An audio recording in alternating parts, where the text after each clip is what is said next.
We are back with another episode of the Dirty Laundry Game Worn Hockey Podcast, episode number 39. We are cranking through it.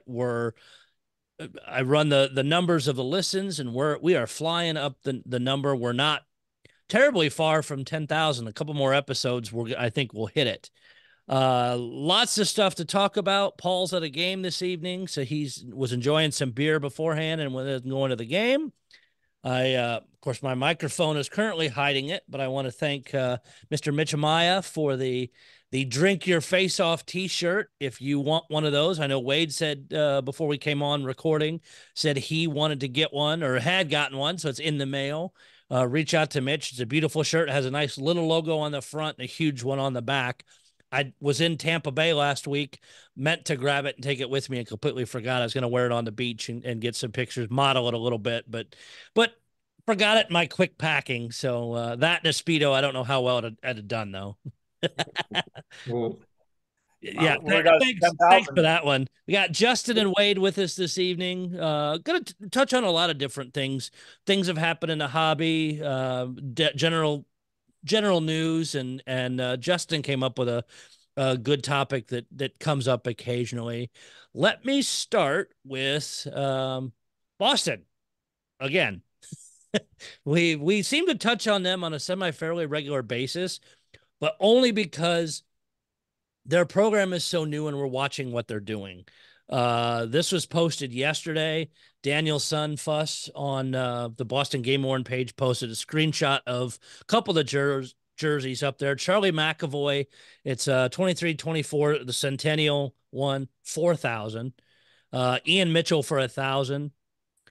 Pasternak at 5, and Matthew Peortis, I think is how you pronounce his name. I guess I better learn that one. Justin, you I'll, know Boston, so yeah, I'll uh, try. his is 2,000, and all of them sold. Marchand was also 5,000. Um, and McAvoy was 4. Who else am I trying to see in here? Um, the funny thing is I went to the site just before we started recording. They're all gone. That is amazing. It's just They went wild. very quickly. Allmark was there really quick as well. They are moving very quick. Um, so I'm trying to see if there's any. There was one jersey at 2,000, a couple jerseys actually at 2,000. Um, I'm trying to see if there are any other details. Mitchell was at 1,000, but for one game.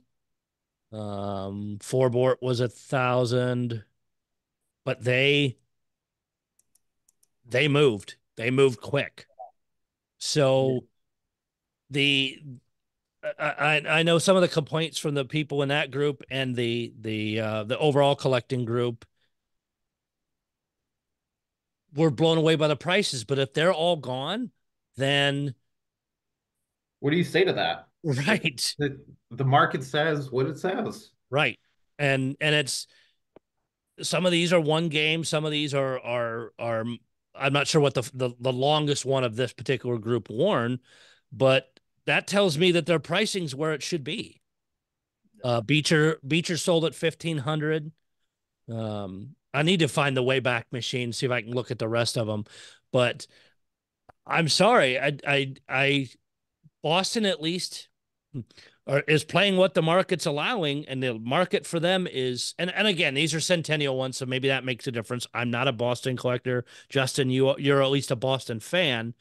Would you Fan, but not a collector. right right can't afford to be one? But I'll have to reach out to Tom over on the Boston side when we had him on before when Boston announced their stuff. I want to get his thoughts again on this, especially now seeing that these are selling like this. And remember last time we talked about the disaster of the Boston auction. So unless I'm wrong, and anybody, and again, I'm following so many pages and other stuff. If I missed where this was an auction, it didn't look like it was. It was a straight buy. It tells me that Boston scrapped that and said, "Screw it, we'll just post it," and they all they all sold it.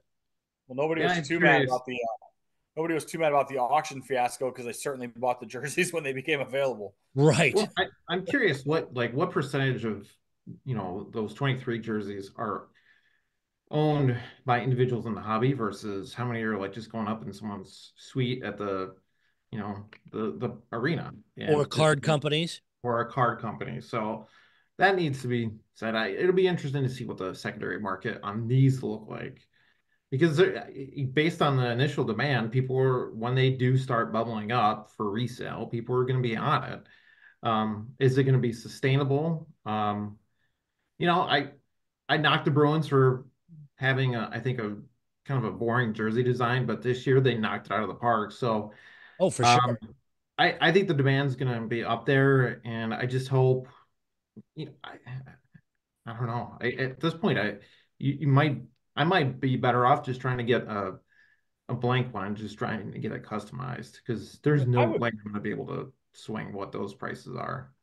It's not based upon the prices with like the pasta and the McAvoy and stuff like that. I think the star prices are sustainable.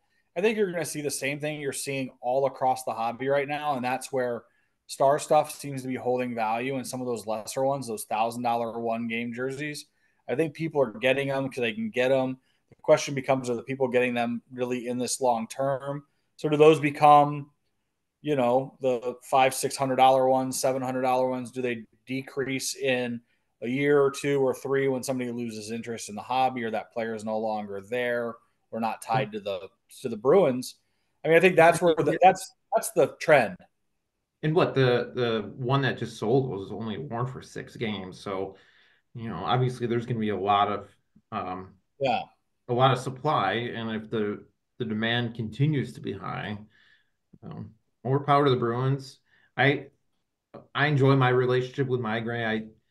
I think they've done a lot of good for the hobby. I liked knowing that they were running things for the Bruins, even though I wasn't always buying them. It just you knew you have a relationship with these guys, and yeah.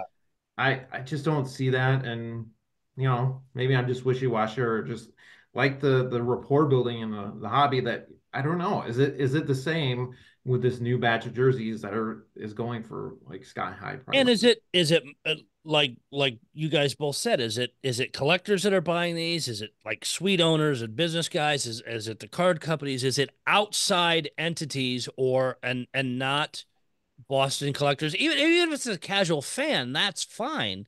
But I mean, these are some killer prices. Yeah. Yeah. I think this one looks like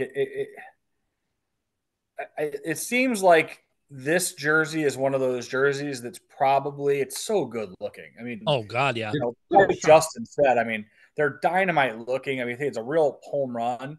So this is the kind of jersey that steps outside of the Boston fan, and I think jersey collectors, like game worn jersey collectors, probably want one of these. So even if you're not a Boston collector, you're going, yeah, I'd like to have one of those in my collection.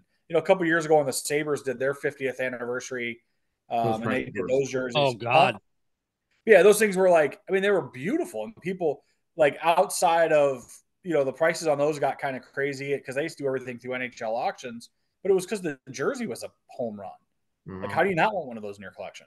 Right. Well, and it would have been interesting to see what Migraine would have done with this new set. I mean, because again, like, sorry, my favorite teams are Bruins, and those old jerseys sucked. Like, I just didn't like the way they looked. They're too boring, and it would be interesting to see what Migraine would be doing with this set of jerseys that are sharp and kind of Wade's point of like people might be coming around from outside of Bruin fandom to get some of these. So I am curious to see what the alternate universe would have looked like with this. Would there have been auctions? I mean, you guys had the pod on the debacle around that auction. I'm always curious what the other version of how this would have turned out. No, Yeah, and we'll see if the regular gamers and other stuff for Boston are sustainable like this. But I mean, I do kind of have to laugh when we were looking at their site before we came on, as those training camp jerseys are crazy expensive. But the flip side of that is Vegas did the same thing. Theirs were $500 plus for anybody, and you look at a name and go, who the hell is that guy? And it would be out there for a bit, then it would disappear. So It's very interesting. So we'll see. And again, I'm going to reach out to Boston, the rep for Boston yet again. I did reach out after the first year, like he asked for, and I have not had a reply. But they're also super busy, so I may not hear really till postseason. Speaking of Migrate, I do want to kind of jump around and plug different auctions, different places. As Migrate has some of the Stadium Series auctions going on right now. They have both the theirs are all the photo shoot jerseys, the Philadelphia Flyers Stadium Series photo shoot jerseys and stick auctions that closes March the 12th. Those are beautiful jerseys. They have the Devils Stadium Series practice jerseys that ends on the 14th, and they have the Devils photo shoot, um, which ends on March the 20th. I'll say even the black practice jerseys, the way that giant Devils logo is that they use is gorgeous. It really is It does sharp. have the Stadium Series patch up on the shoulder. Yeah. Kind of curious to see where they're. The Rangers jersey I thought was the one that in the game. I thought the Devils jersey and the Rangers jersey of the four from the Stadium Series, those two are the ones that we were just like, wow, those are pretty incredible. You Yeah, know, they look great on television for sure. Yeah. And all of them, I love the large numbers. I didn't think I Mhm. would at first, but then seeing how they did them, they actually look really good. On the NHL auction side, they also have the Stadium Series. All the teams, it looks like Jersey, Philly, New York. I'm trying to see if yep, all of them are up there, and the all first period.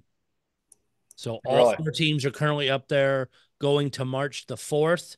So a handful more days, but they are game use first period. Man, I have a friend who's eagerly monitoring this auction, and I hope he gets what he's after. Um, but it's still, I mean, we got 4 days. Lord knows anything can happen between now and March 4th. Right. The cheapest as of right this second is the Islanders. Of course, it is a game issued Robert Bortuzzo, former Blue, at $290. The Uh, one I'm looking for is the Matt Rempe. I'm interested. You know, he made the debut and had the fight in that jersey. oh yeah, It's interesting to see. Interesting to see what that thing turns out. It's at 2,600 right now. That's one to watch, just yep. because he made the debut. He gets in the fight. I mean, pretty cool. I'm And surprised. I'm continues to surprised fight. he didn't want to keep that one. What's I'm Right. that? just glad for the Rangers. I mean, him and they've got another rookie who's a little beefy too. I mean, that could actually make them a dangerous team in the cup, in Oh the yeah. playoffs this year if they continue to have a little bit more grit because they're high end skill. I don't see too many teams in the East that can compete with them. I still think it's Florida's to win coming out of the East, but And the highest end of the four teams currently auctioned, Panarin is at 57.42. Hischier is at 2,700. Yeah, Rempe's third highest at 26.30. Yeah. What period did he fight in? Do you remember? It was at the opening of the game. Okay, so yeah, So it was this dropped. one will It was a definitely second go drop. then because this is the first period. Yeah. so Yeah. there's Gustafson. I am curious who dropped the 97 cents in the auction. Sometimes I will do that in auctions that I will do it just to kind of leave my little mark, add in like a jersey number like 31 cents. And I know it's not just my signature, so I'm curious. I'm curious who put the 97 in there. Yeah, so if Wasn't me. you can look in between these, there's prices are depending on which team. The Rangers seem to be the highest overall as I scroll through these. They're the most I'm seeing with the highest bid so far. I'll be Yeah. curious to see where they all shake out, but those are out there. Migrate's got, if you want to save a little money just to have one of that style, they do have the photo shoot ones. So that at least gets you in the door.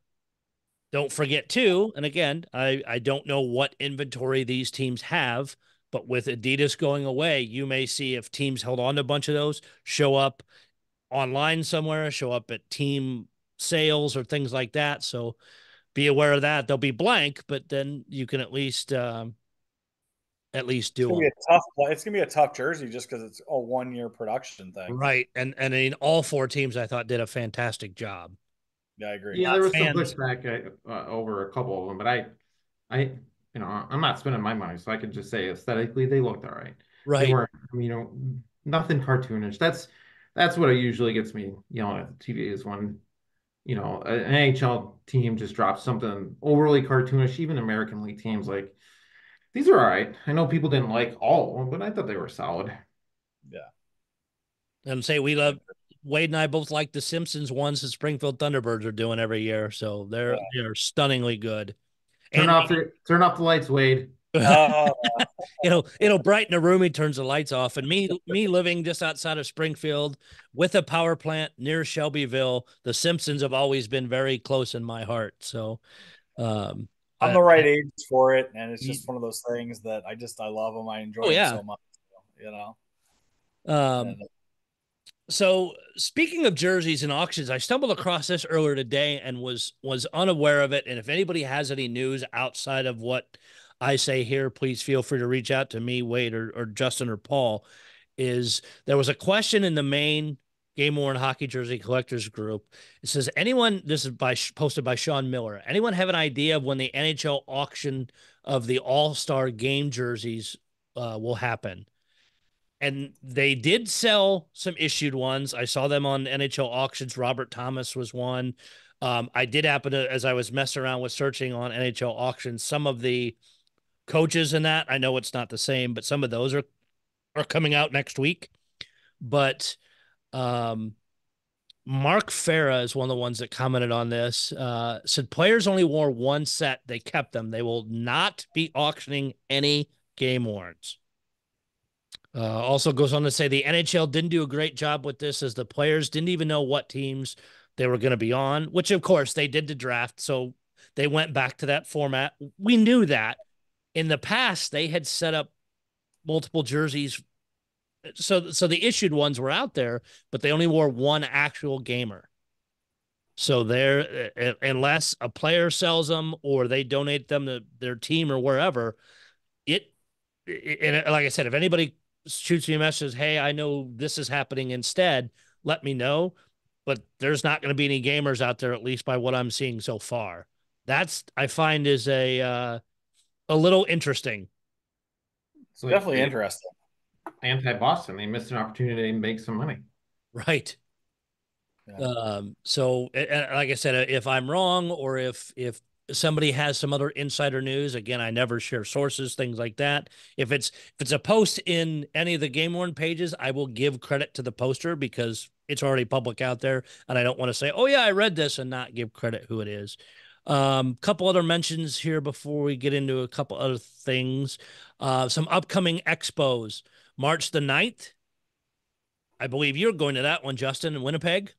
Weather dependent, I am on my way north. I think, and I might be speaking out of turn, but I think this is the largest, not largest sports memorabilia gathering that's centered on jerseys, but that's not exclusive to jerseys. Pete Wow. has done I mean, just a fantastic job of, all the, they've got a pro basketball team up there, pro baseball team. The Jets are going to be there.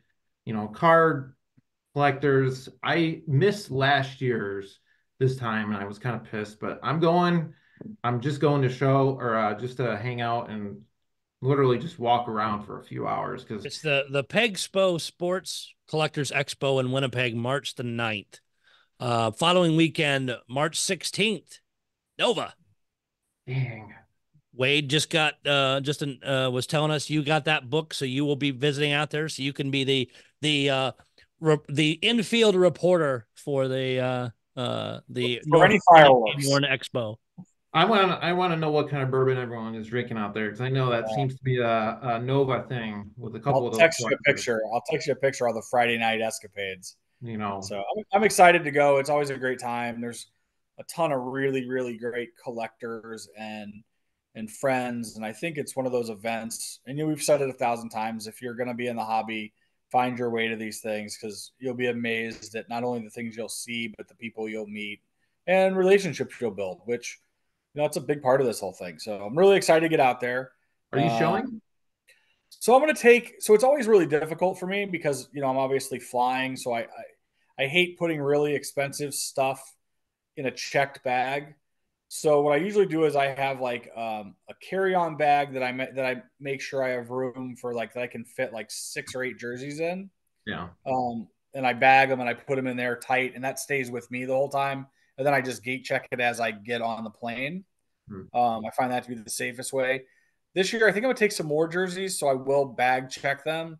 In the past, I've tried to take 15, 20 jerseys, maybe some traders and what have you, and a couple things maybe to show off. But the travel for me makes it difficult. The good thing now is I've actually, like, it comes back to relationships. I've made friends enough with people that um, last year I had some stuff, shipped back to me. So I have opportunities to make that happen a little bit more readily. But yeah, I always, to support Francis and the event, I get a table because I also like to always have home base. I always call it. You always want to have your own seat and your own spot. So that's my game plan. I'll fly out on Friday and then fly back on Sunday. And just looking forward to the opportunity to see a lot of people and see some stuff that's really incredible, and fortunate to have the opportunity. And I Yeah, know Paul will be good at linking the pictures up on the main page with from the expo, and I know we'll hear all kinds of news.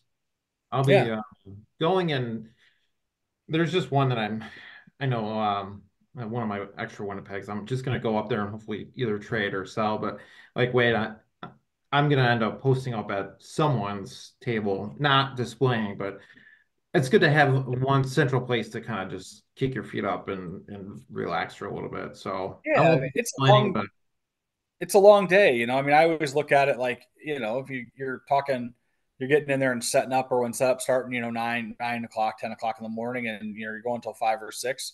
It's nice to have a spot with a chair, and if you want to pull up a second chair and sit and have conversations, or just, um, I also like to take a couple things. Like I said, you got a few people that will reach out and say, "Oh, I'm looking for this or that." So try to be accommodating, and who knows, you take a couple traders, you may end up coming home with something fresh and new that you're excited about. yeah. And then I actually head home the night of, so it's all day and then like a 3, 4 hour drive. So Yeah, those get to be long days coming on the absolutely. yeah. But And that again, if you're a new collector, if you're a veteran, go. If you can't get to Nova, there's all kinds, and we'll plug them throughout the whole expo season. I know Wade, you've got your dates out there already, and as we get more out, we'll continue to plug them as they get close. Make your plans, go somewhere, and make those connections again. A couple other things here before we get into Justin's topic. This I want to plug because it has ties. Wade and I both being Blues fans. It's a really cool event that was just announced a couple days ago. Tickets go on sale March the 1st. I probably won't have this podcast up till late March the 1st, but Ticketmaster will have them if you're in the St. Louis area or want to fly in for this, because it is easy to fly in St. Louis. The St. Louis Blues alumni are going to be doing a puck cancer charity game Friday, April the 5th at the Centene Community Ice Center, which is a gorgeous rink. Uh, Beautiful setup there. I've skated there. They're playing against NHL alumni and celebrities. The list for this is insane already. I heard some stuff on the St. Louis radio. There's a bunch of other surprises planned. You've got Brett Hull coaching the Blues alumni team, Guy Carbonneau, Paul Cavallini, Barrett Jackman, Cam Jansen, Jamal Mayers, Andy McDonald, Brendan Morrow coming so far from the blue side. On the NHL alumni celebrities, Sean Payton from the Denver Broncos is the coach. Dierks Bentley, country singer, is one of the players. Chris Chelios, who just had his number retired by Chicago last weekend. Dave Coulier, if you watched Full House, you always remember seeing his bedroom with the Red Wings stuff and the goalie mannequin. Adam Graves from the Rangers, Ryan Malone, Ed Belfour, Ray Whitney, and actor DB Sweeney, all coming to play. Underrated DB Sweeney. DB Sweeney Yes. is an underrated actor. If you ever Yeah. watched it, that was it early 90s that movie came out, The Cutting Edge? Yeah. Yeah. Where he starts out as Olympic ice hockey player and gets turned into a Olympic figure skater. And the But UFO one, which was completely mind blowing. and He's actually a really nice guy. I've met him at a couple events. Super cool guy too. But if again, if you want to come into the area for this, I know the tickets prices. The basic tickets are $50, and then I think there's some higher ones where you can go and be able to meet all these people. But it's helping the Siteman Cancer Center in St. Louis. For anybody that's watching the video of this over my shoulder, you'll notice I changed a jersey out. It's a Kelly Chase Peoria Riverman one they made for him when the Rivermen did their 25th anniversary. He's currently, and actually just did an interview the other day, said that he's currently in remission, but went through heavy cancer treatment for a very rare leukemia. So that's kind of what kicked some of this stuff off too. So awesome event. I know people listen from all over, but I at least wanted to plug it because sometimes people love to fly in for this stuff, especially with special events like this and been able to meet some really cool people. There's going to be all kinds of autograph stuff the Blues will put on their auction site that will start on April the 4th.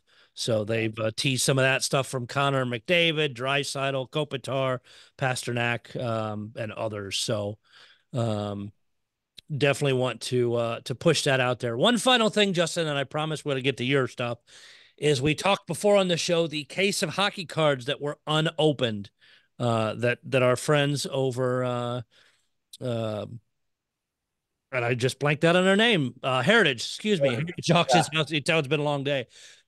Started, and I mean, just amazing. It finally closed. $3.75 million Canadian. I'm sorry. With the hammer fee, it's 5.02 million Canadian. And that, I mean, that is insane. Yeah. 3.72 million US with the hammer fee. Yeah. And some of the different, I've listened to some ESPN people and others talk that they were the understanding of is whoever bought it is going to sit on, they think they'll sit on it. And then 5 or 10 years from now, you may see it auctioned again. Yeah. Others were debating, okay, will they open them up? So maybe we'll hear, maybe we won't. Pretty incredible piece. I mean, just the fact that it made it that long untouched. And I did a bunch of research on it because I was so interested in it. On average, there's like 1.7 Gretzky rookies per case or per box. And then on a case like that, 16 I mean, if you got 10 tens, but here's the problem. If you pull 10 tens, then you change how many are out there. Man, can you imagine having enough money to buy that and then sit and look at it every day? Right. I wonder what's inside that box. We'll never know. Yeah, no kidding. Can you imagine being the person who came runner up? Like, if I had only gone an extra $100,000. Yeah. I wish I had the problem to say that statement. Exactly. I lost my bidding at like $150, so I wasn't in it for very long. Thanks, Heritage. No, neat piece. It's the thing that tells you is, I mean that thing's 40 plus years old. There's still stuff out there, and as us collectors, I think sometimes we forget that like you won't see of something or hear of something, but I mean there's still stuff in the coffers hiding out. And some of the stuff that's hiding out now is stuff that is not even that old, but you start talking, 25 years ago, 30 years ago, 40 years ago stuff. That stuff's out there. Where it's hiding, who knows when it's going to pop up. Well, and that's a fun part of being a collector. Right. I have hope. I consider I have one true grail. And I have been following it, and I know it's definitely not in the hobby. I have hope that my one true grail, a jersey from the 80s, comes up. You just keep going at it, hoping, reaching out to people, looking at different auctions, but even just trying to just build your network. So hopefully it comes out. I just because it's not in the hobby, I'm still confident my grail will come up. And sometimes it's the weirdest way where it will show up in a weird spot. Say I recently in the last handful of months picked up another Mike McKenna Devils jersey.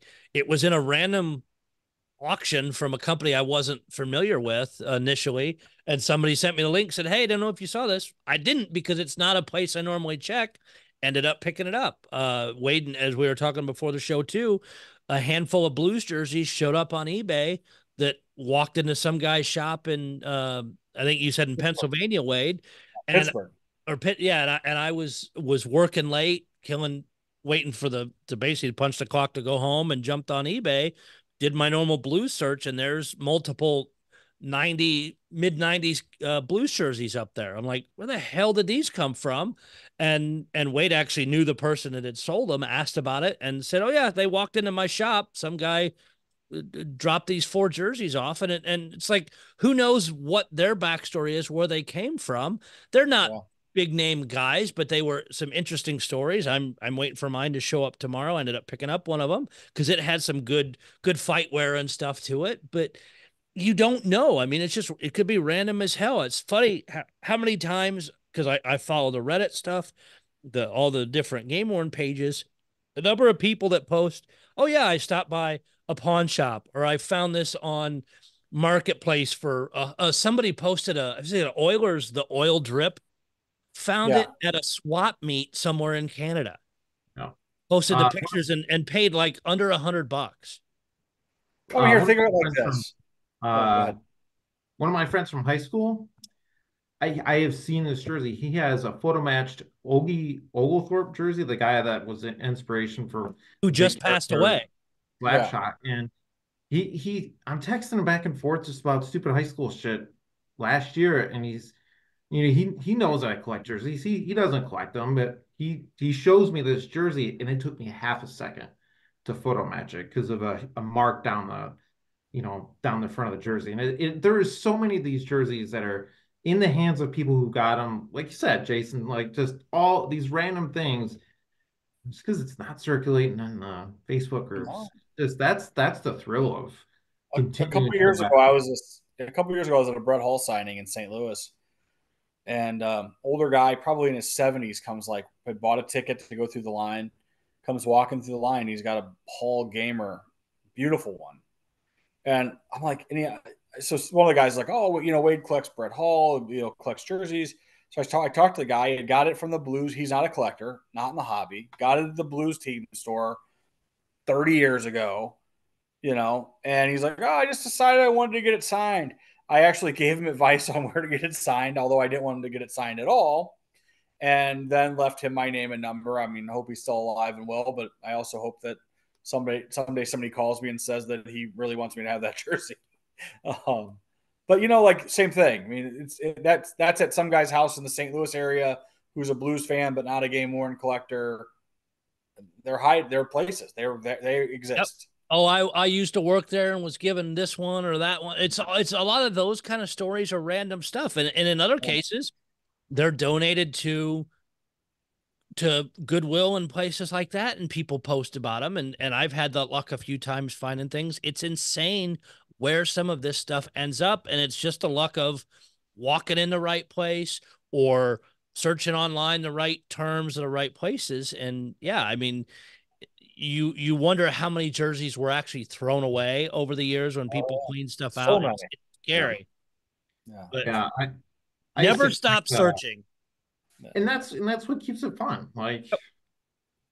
So Boston wants to charge $4,000 for whomever. It's that stuff, but it's that sort of, and this is what I think antiquers do. I think they're like perpetual, I feel like I'm entering old man age. I think this is what antique collectors do. They just go casually strolling into these shops on a Saturday, hoping to find whatever. Yep. Open up a trunk, or I mean, it's even the wool jerseys that show up in the craziest places. I mean, it's amazing what shows up where. All right, Justin, you suggested a topic tonight, and I'll just let you take it away. I will cop to not being financially responsible whenever Welcome to the hobby. Well, right. I mean, normally I try to be smart about things, but I am a sucker for a grab bag. And Winnipeg's doing one this year. I don't know how many he's down to, but I think it's 25 Moose and Jets jerseys. I've got a couple. This is the third year they've done it. I've gone a couple each year. I don't know, it's fun. I should be smarter about this. I know I could probably be doing things different, but love the way the Moose jersey look. Love the way the Jets jerseys look. Last year I got a reverse retro, so I'm not going to complain. And I know My Gray has one that's on the higher end. I think it's like $500. So it's just I don't scratch lottery tickets. My vices are pretty limited. This is the one thing I will cop to just being, you know what? I budget for it every spring. Probably not going to get the Hellebuck this year, but I'll be happy with even if it's like a fourth line Jets guy. And I know I don't remember if the Migrate Expo, if they did it. I know in past years they have. I'm not sure if they did one this past year or not. I apologize. I didn't look close enough at their stuff, but I know some other expos have done those. The one year, I think Vegas did them at their arena where you could buy, and there was two or three different price ranges too. I think they started at 250, and then there were some options, and then I think it was 500 if I remember right. But there was some hellacious jerseys in those, and it is a fun thing. My lottery ticket, right? Yep. And I just checked. My grades was only, I think theirs was only 395 last year. And again, like, yeah, you're dropping that kind of money. You want to be assured of what you're gonna get, but it's the excitement of it. I've only done one My Gray one, and I got crushed on it. It was like some no-name fighter, and I was actually Dave doesn't remember this, but I was like sitting 2 feet away from Dave Mizell when I just opened it. I like just why did I spend this money? Now, like fast forward like 12 years later, I'm like, all right, well, even if I get some rando Moose player's jersey, it's still a good time. You're hanging out with friends doing it. And That's My fair. Gray, I like that they live, update theirs as well. Yeah, and I will say I did do a quick Google search while we were talking here. Migrate did do one at their expo last year, did a live grab bag. There was 50 jerseys total at 395. The Nico Heischer was in there, Charlie McAvoy, Carter Yeah. Hart, Dougie Hamilton, Tom Wilson. There's a Borkstrand. See who else they have in here. You had some Preds, you had some Stars, That's neat number of stuff. Devils, but it's 50 jerseys. Yeah. So That's a I lot. mean it's a good mix in there. And I know a few people that do it at the Migrate one, and there's a lot of trading and Sure. line jumping and fun. That people have fun with it. I Yeah. am So friends with I'm friends with a couple guys that go to the Springfield games for the Thunderbirds, and they do. I think they have like a fan club or like a booster club that does like a game issued or game worn jersey. Like a raffle, and the team does a raffle sometimes at games, and every once in a while those guys will be like, I'll be like, hey, what's the raffle jersey tonight? And they'll tell me, and I'll PayPal over 40 or $50 and get some tickets and see if I get one. I won one of their live ones last year. That's right. I forgot that. Yeah, I won a bitten jersey out of one of their things, and I think that's the listen. There's a lot of better things I could do with $40 or $60 at a time, but yeah. it's fun, and here, I mean, Sure. I Well, mean, and watch USA. They're a jersey manufacturer that does a lot of European teams. I yeah, still think they have a hockey mystery jersey, a random jersey. Mine was $32 shipped. yeah, And of course, I kept it reasonable. I've only done four of them. You're getting anything from a blank, team issue jersey to a yeah. customized. I don't know. I think I have it. It's like a Team Netherlands random. And it's like $32. Again, like I should be doing much smarter things with my disposable income. But it's something like Forrest Gump. You never know what you're going to get in a box of whatever. But yeah, I mean that's fine. I mean, I do find it cool that they do that. And sometimes I wish more teams would do it. But But again, if you're hoping for something in particular, you may end up with somebody you don't want. I mean, if it's a one team and you're happy to get like Vegas, for Anybody? example, when they did theirs, you don't care, you just want the jersey. That makes it more fun where it's and not knocking my grade, just using theirs as an example, where it's spread across a bunch of teams. You may want Devils and Philly, but you really don't want these other three teams. So but yeah, then you can make a deal and trade or do whatever. But That's the it cool thing does about the make it. migrate one. That's the cool thing about the migrate one. You hear a lot of people that they don't want the Devils one, but they got the Devils one, so they trade it for the Flyers one, and Yeah, they I think do. that's it's fun. I mean, here this stuff's all here. At the end of the day, I think sometimes we take all this stuff too serious, and not to get into too much stuff, but I think there's some serious topics going around, and people sometimes take this stuff very seriously, and that's okay. But at the end of the day, let's make this thing fun. Let's all have a good time. You're not going to agree with everything everybody says, but let's have a good time with it and enjoy the hobby because we love this stuff. Yeah, and it's, Exactly. and you're interacting with friends, right? Like Yeah. I actually, Wade, you're going out east. I'm kind of jealous. I'd love to be able to I need to go back to another Migrate I Expo. got a big bag, dude. Hop in the bag. I'll fly you out there. You just I have to go south and then go back east. I think it'd be a little easier if I were to just, no. I want to support Francis and the hobby, and I mean, I think that's reciprocated on my event as well. And there's nothing better than the fun and friendship of this whole thing. Well, Jay, you were talking like rattling off the list of things to do. Like I'm either living vicariously and enjoying like the San Jose Expo or, you know, dreaming of all the bourbon that's going to be flown at the Noble one. Like the hobby, for as narrow as it is in terms of number of people in it, there's a lot of things going on. Like Yeah. it kind of blows my mind of number of events or like charity things going on or the perpetual search for whatever antique piece. It's like, yeah, sometimes we get caught up with the Facebook bullshit, but it, there's just a lot to do, even in during the off season. No, I agree.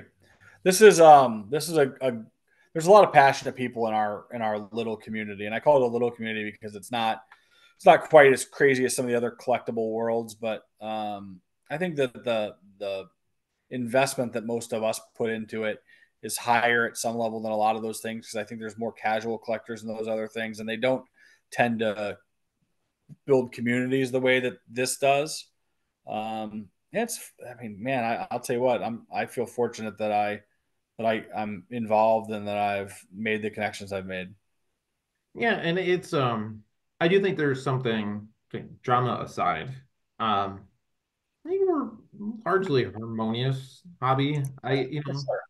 I've been to other like interest group gatherings and events, and it's like, people are eyeing each other like, oh, I hope you don't get something that I don't have. And there's that competitiveness that sometimes hits, but I don't know. There are the issues in our hobby, but largely, I would say collectively, we managed to get by in a healthy and I was sitting in an event the night that those Blues jerseys got on eBay, and was having bad cell phone service. I saw the messages from Doc and Grissom a little late. I was bummed that I didn't get into it, but I wasn't mad. I mean, it wasn't like I'm like those guys aren't my friends anymore. They got the stuff, I mean, it's like I was like, of course, there's that.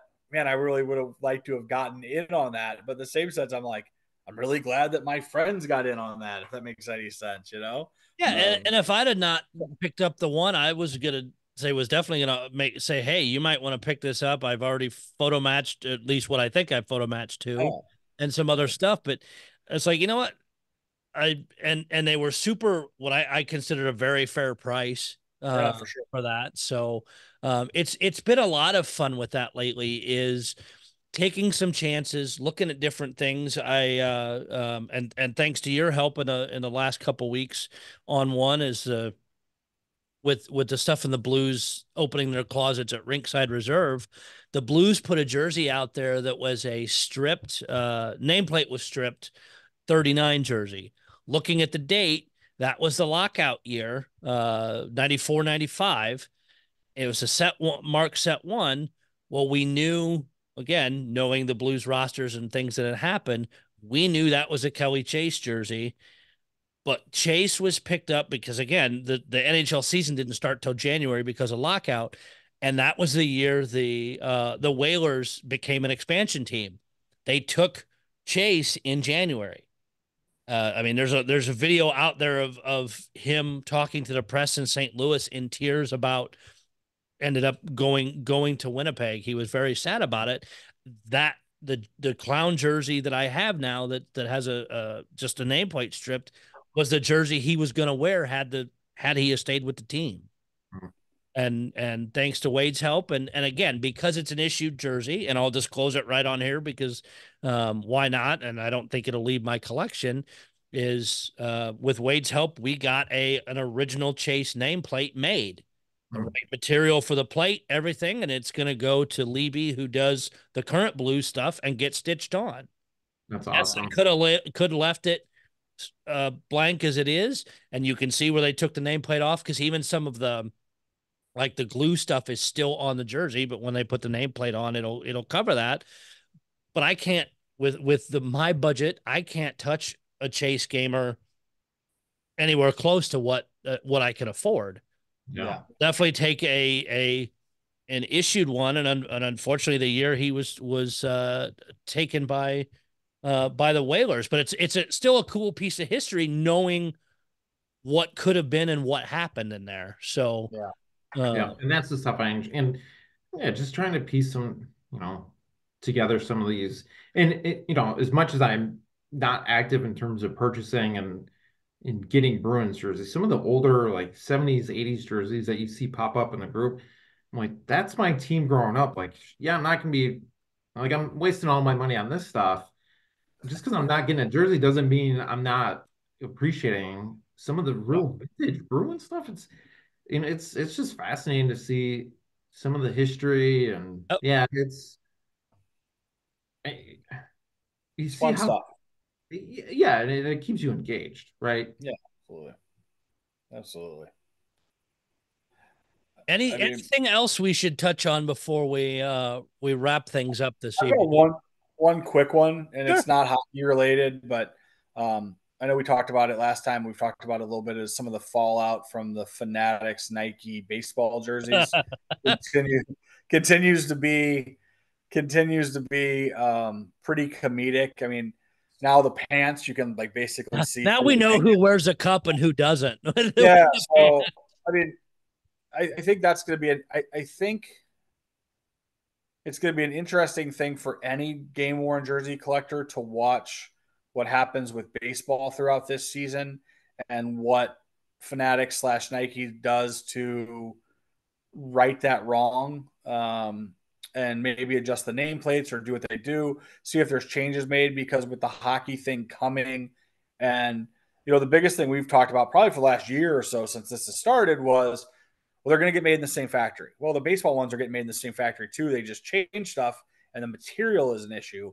So the big question is going to become for us hockey fans: what happens to the baseball stuff? Do they make adjustments, or do they just say, "Screw you guys! This is what it is. This is what we're doing"? Do they make adjustments? And it's going to be really interesting to see how this plays out for NHL jerseys next season. And it's been interesting to follow us from baseball's perspective because this is ultimately a players association issue, and they're the ones kind of pushing this and pushing for Very change. much so. Well, Uh, it's no different than the NHL with the Reebok Edge ones. Oh yeah. It was the players and the Players Association who were like, "Hey, these things are garbage." yeah, yeah. Thanks baseball for taking one for the rest of us collectors, and then hopefully it doesn't happen again when it But comes to. Well, I the will one say thing, though, go ahead, yeah, Wade.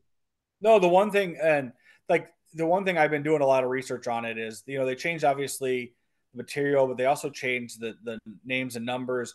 The patches have all. I was watching a thing today. They were talking about the fact that the patches are all not not stitched. The names on the back of the jerseys are all 2.5 inch rather than 3 inch letters.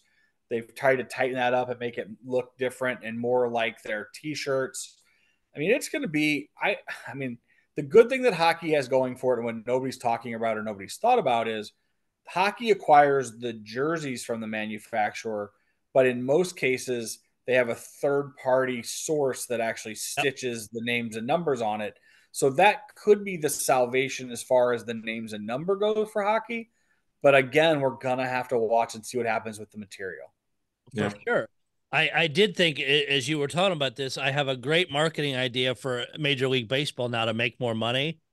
And I know some people are going to be sad when I say you're going to do an ad here, but you do an underwear ad because it's going to show right through the pants. I Oh knew that man. was coming. I knew something was coming. Oh man. But That's gonna be something you're gonna have to study, Doc. I'm not real hey, interested. you know what? If I can get some company to sign on and give me a percentage for this idea, I'm all over it. Hey, at least we're not baseball jersey. Although I did, I just got I mean, I have a few, and I do collect, an occasional one. So, Yep. um, I have I'm one. I'm gonna be in. yeah. It's just it's a very interesting time with that stuff. It's gonna be interesting. Yeah, And and you make really good points, like with the lettering and stuff is, and I'm a little surprised by that though, because I thought MLB teams had their own stuff lettered too. yeah, So I think that I think they have in the past, but I think it's team to team. There's a couple people I could talk to and probably give you the correct answer next show. But it sounds like in this case that I think they're getting them Hmm. direct stitched at this point. I think that's been a big 'cause I thing. guess most of their rosters for their main guys are already locked in. It's not like they're going anywhere. Yeah, it's It's not like the yeah, bubble guys would you may have an issue with. yeah, I will say this about the baseball jersey hobby. Those like the game issued or like the bottom roster guys, those jerseys go for like dirt cheap. I mean yeah. compared Right. to what we're paying for, like we consider it a deal if someone's at like 200, but those some of those low end players are like I don't know. Well, I the big really difference too in baseball is those guys wear piles and piles of jerseys, 162 games. I mean, there's a lot of reuse there and a lot of multiple, some of those guys are wearing multiples a game. So, um, Actually, Doc, you should get that crew cards, some of those guys on because they have been getting into hockey jerseys, but they've been doing a lot of resale on baseball jerseys as well. So Yeah, maybe it's definitely have them on a future show there. Anything else before we wrap episode 39 up? I got I'm nothing. good. I had a nice visit last week. Enjoyed a little time away. Visited Tampa. Almost made it. Almost went to the game that Thursday night, and instead watched on TV and watched them get smoked. So Tampa did take another loss tonight. This being recorded on Thursday, February 29th. So yeah, the playoffs will be interesting. I know the Blues are not expected. If they do make it, they won't last long. The Jets have been pretty decent. Boston, we'll see what they do. There's still So, Jets grab bag jerseys available. yeah, there you go. Here in the coming weeks, once Nova's over, Wade will report on that. Justin will definitely have you report from Winnipeg once all that's over. And again, I know Paul will get pictures of both. We'll get those shared. Francis will share them out. So we'll talk about it, see pictures, have a great time. Enjoy the show. If you have questions, if you have concerns, if you're pissed off about something we've covered or said, reach out to me. Reach out to one of the other guys. I will say a lot of times I'm the ones picking the topics. Say Justin had the grab bag stuff or inviting some of these people on. So if you have a problem with what's being said or what's being done, reach out to me. I don't have a problem with it. I will have a good constructive conversation of why things were done or why things were said or whatever. Don't don't go running and complain to other people. Come to me. I don't care. I do this because I enjoy it. It's fun. None of us are making money off this. It's a fun thing to do and another way to get the hobby out there and introduce new people or just have a conversation between all of us. So thank you guys very much for all the support, all the listens. We're not too far from 10,000 listens. Please like, subscribe, do all that kind of stuff. I would like us to show up on lists somewhere. I did actually did a search for something a few minutes ago, and our podcast actually showed up with a link to on a German podcast site. I don't know why. We're big in Germany. Yeah, it's podtail.se. And then our site showed up there. I actually did a search for Mike McKenna. It made me think of doing one in general while we were talking, and all our podcasts are linked out there, so that is kind of cool. If you listen through that way, let me know. I'd be curious to hear that. But subscribe, leave a review, whatever you want to do. But I appreciate and we all appreciate you guys listening. Thanks so much. We'll see you back next time with another fun episode. See you about unless something pops up, we'll see you in 2 weeks.